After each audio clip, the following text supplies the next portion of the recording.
दोस्तों, क्या आप जानते हैं कि फर्स्ट हाउस लाइफ गोल यानी जीवन लक्ष्य बताता है? क्या आप जानते हैं कि ये जिंदगी देखने का नजरिया बताता है?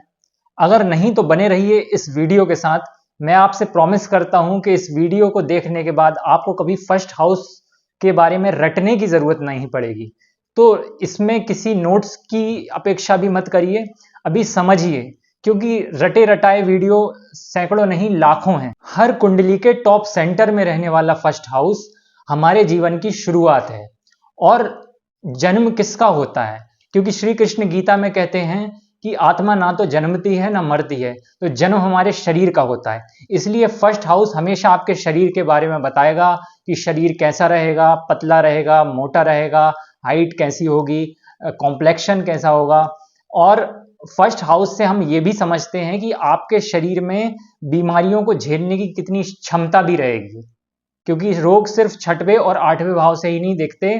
मुझसे एक इंटरव्यू में क्वेश्चन पूछा गया था जो मैंने एक एस्ट्रोलॉजी कंपनी को दिया था। उन्होंने मुझसे पूछा कि आप बताइए रोग को हम कैसे एनालिसिस करेंगे। हर व्यक्ति आंसर देगा 6 और 8, जो हम आगे पढ़ेंगे। लेकिन मैंने आंसर दिया था 6 और 8 के साथ साथ फर्स्ट हाउस को भी देखेंगे। मेरा सिलेक्शन वहां पर हो गया। फर्स्ट हाउस आपके रोग से निपटने की क्षमता है, रोगों को रोकने की आपकी कैपेसिटी फर्स्ट हाउस है। और दोस्तों, 6 और 8 तो रटा रटाया आंसर है। बाद में जब मैंने देखा तो महर्षि पाराशर ने अपनी किताब बृहद पाराशरी होरा शास्त्र, जिसे हम शॉर्ट में बीपीएचएस कहते हैं, उसमें भी फर्स्ट हाउस से हेल्थ का उल्लेख किया है। इसलिए शास्त्रों को रटने के बजाय अपनी अंडरस्टैंडिंग डेवलप करिए, जिससे आप शास्त्रों को कम पढ़कर भी ज्यादा समझने लगेंगे। अब मैं फर्स्ट हाउस से रिलेटेड एक सूत्र देने जा रहा हूं, जिसका आधार ऋषियों की शिक्षा है। ऋषियों ने फर्स्ट हाउस को आपका हेड बताया है। तो दोस्तों, ऋषियों ने जो कहा है हमें उससे आगे अपना मनन चिंतन करना है। हमें सिर्फ उनकी बात को पर खत्म नहीं हो जाना है। जब हम उनके बेस पर आगे बढ़ेंगे तब तो हम कुछ अपना डेवलप कर पाएंगे ना। ऋषियों ने ये नहीं चाहा कि आप उनकी बात पर खत्म हो जाओ, वो चाहते थे कि आप आगे अपना दिमाग भी चलाओ। तो फर्स्ट हाउस को अगर ऋषियों ने हेड बताया है, तो आप देखिए हेड जो है उसमें कौन कौन सी इंद्रियां हैं। आपकी आंखें हैं, ठीक है। तो हम एक एक करके डिकोड करते हैं। आपकी आंखें हैं तो जिंदगी को देखने का नजरिया भी फर्स्ट हाउस के द्वारा ही देखा जाता है। कोई व्यक्ति लाइफ को कैसे देखता है, यह फर्स्ट हाउस से ही क्लियर होगा। उसकी दृष्टि कैसी है, क्या वो एक पॉजिटिव तरीके से जिंदगी को देखता है या नेगेटिव तरीके से देखता है? क्या वो एक बदमाशी भरा उसका विचार है, क्या उसका सज्जनों वाला विचार है? ये सब हम फर्स्ट हाउस से ही देखेंगे, क्योंकि आंख वहां पर है, ठीक है। और यहां मैं एक और बात बता दूं, आजकल रिलेशनशिप्स के बहुत क्वेश्चन आते हैं एस्ट्रोलॉजर्स के पास, लोग बहुत कंफ्यूज रहते हैं। स्पाउस को देखने का नजरिया, या अपोजिट को, मेल है तो फीमेल, फीमेल है तो मेल, उसको वो किस नजरिए से देखेगा या देखना चाहेगा, ये हमेशा फर्स्ट हाउस से क्लियर होगा। क्योंकि सेवेंथ हाउस हम आगे पढ़ेंगे जस्ट अपोजिट है। तो कई बार यहां से हमें पता चलता है कि डोमिनेट करने वाली प्रवृत्ति होगी या एक उदार प्रवृत्ति होगी, खुले मन से देखेगा जिंदगी को या स्पाउस को। ये हमको फर्स्ट हाउस ही बताएगा। इसके बाद फर्स्ट हाउस लाइफ गोल भी बताता है। इस पर शायद अभी तक किसी ने बात नहीं की है। फर्स्ट हाउस ये बताता है कि एक इंसान जिंदगी में कहां जाना चाहता है, कहां जाने की उसकी चाह है। यह फर्स्ट हाउस या लग्न या असेंडेंट ही बताता है।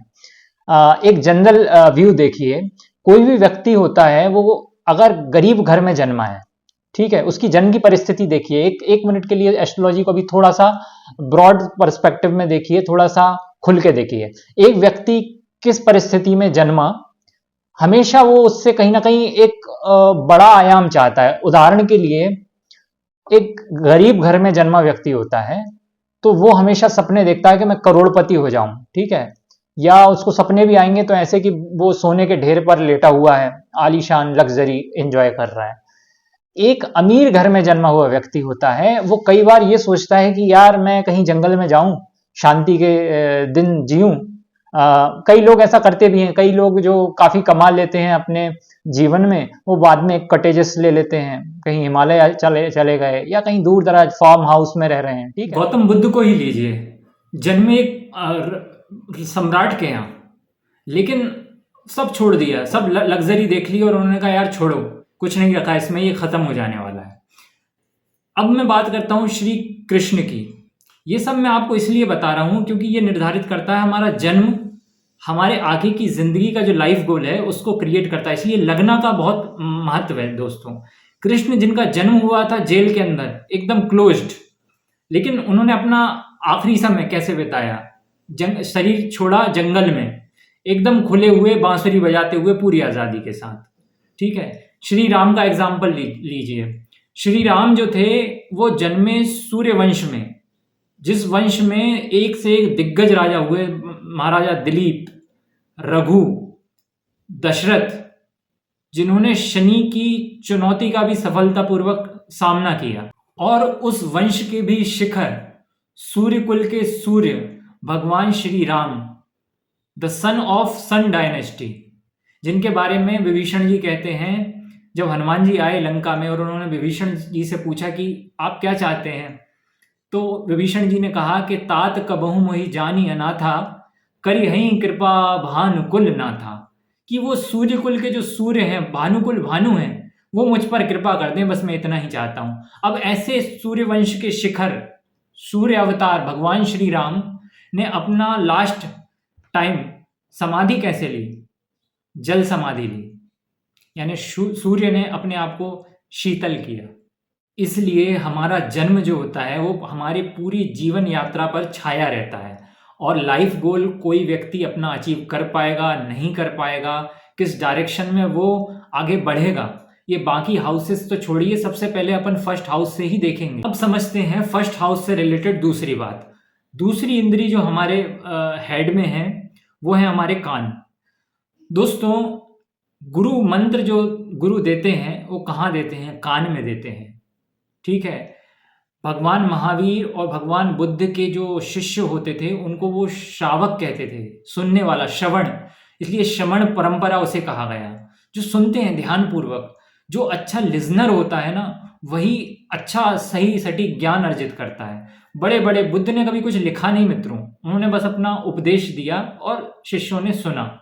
इसलिए कोई व्यक्ति कितना ज्ञानी रहेगा, क्या उसकी बुद्धि और विवेक उसमें अच्छे फॉर्म में रहेंगे या थोड़े से डावाडोल रहेंगे, ये फर्स्ट हाउस से ही हम देख सकते हैं। उसकी बुद्धि कैसी होगी, क्या वो सही तरीके से सोचने वाला होगा या फिर उसकी सोच में कहीं ना कहीं खोट आ सकती है, ये हमको फर्स्ट हाउस से ही देखना होगा। इसलिए पहले गुरु हर किसी को उपदेश, आज के मॉडर्न गुरुओं की तरह नहीं कि बस भीड़ जमा ली और लगे हैं अपनी बाँचने।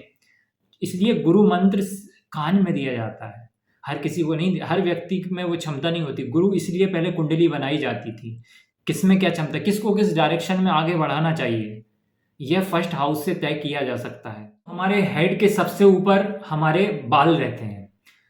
मित्रों, बाल प्रवाह का प्रतीक हैं। कैसे? अब ये देखिए, कोई भी व्यक्ति साज श्रृंगार पसंद व्यक्ति होता है, वो अपने बाल बहुत अच्छे से संवारेगा। कपड़े पर तो हम बाद में आएंगे, लेकिन सबसे पहले बाल देखता है वो कि यार बाल जमे हैं कि नहीं जमे।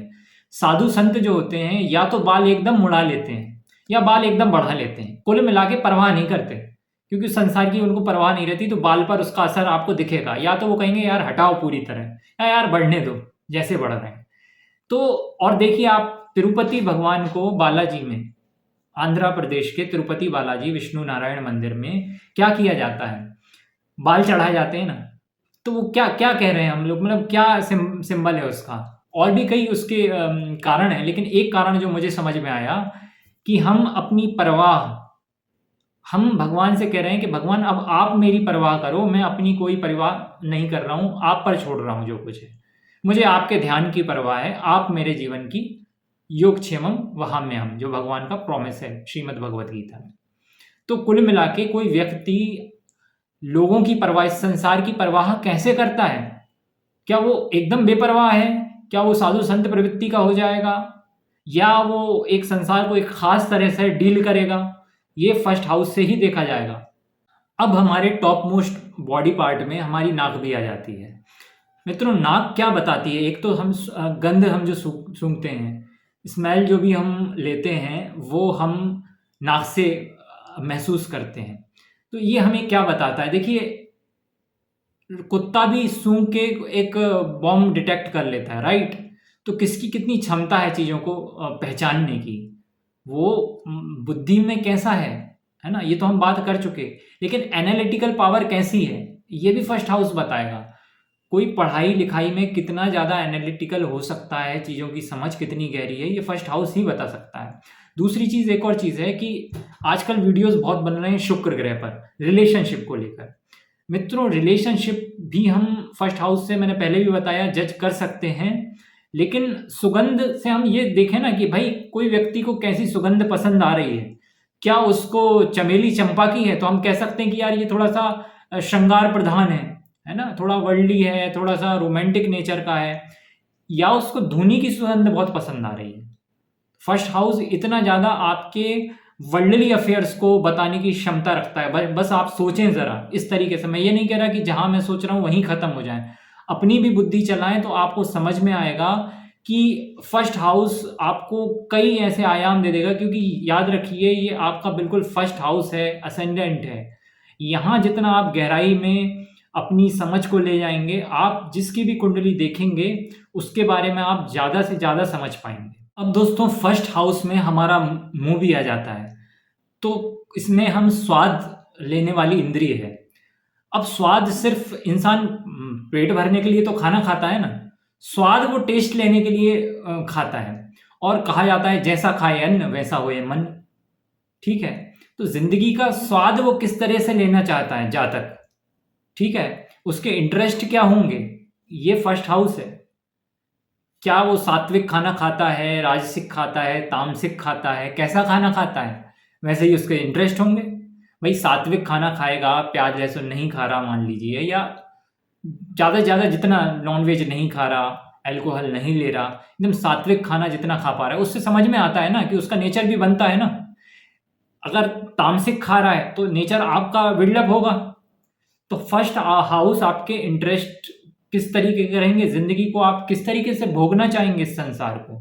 क्या आप साधना करके लिबरेशन की तरफ आगे बढ़ रहे हैं, या फिर और ज़्यादा आप इन्वॉल्व हो रहे हैं वर्ल्डली एक्टिविटीज़ में, ये फर्स्ट हाउस ही बताए। इसके साथ ये भी ध्यान रखिए कि फर्स्ट हाउस शरीर को, और शरीर में भी खास तौर पर हमारे हेड को रिप्रेजेंट करता है। अब हेड में हमारी जैसे नाक आती है तो हम कहते हैं कि नाक कटा दी, एक मुहावरा जैसे प्रचलित है, नाक कटा दी। और दूसरी चीज हम कहते हैं पगड़ी, पगड़ी संभाल जट्टा। ये दोनों हमारे सम्मान के प्रतीक हैं, नाक, पगड़ी, ठीक है? तो फर्स्ट हाउस हमारे स्टेटस को बताता है। जरूरी नहीं है कि जिसके पास धन है उसका समाज में सम्मान है। एक शेर है कि सोने का रथ फकीर के दर तक ना आएगा, सोने का रथ फकीर के दर तक ना आएगा, कुछ मांगना है हमसे तो पैदल उतर के आ। तो हमने देखा है कि कई लोग जिनके पास धन भी नहीं होता, उनके पास भी बड़े बड़े धनवान लोग जाते हैं। तो सम्मान जो है वो एक अलग विषय है जो फर्स्ट हाउस बताता है। इसके साथ ही फर्स्ट हाउस हमारे संबंधों को बताता है कि हमारे दुनिया के साथ संबंध कैसे रहेंगे, क्योंकि हमारे सारे संबंध तो हमारे शरीर से ही है ना।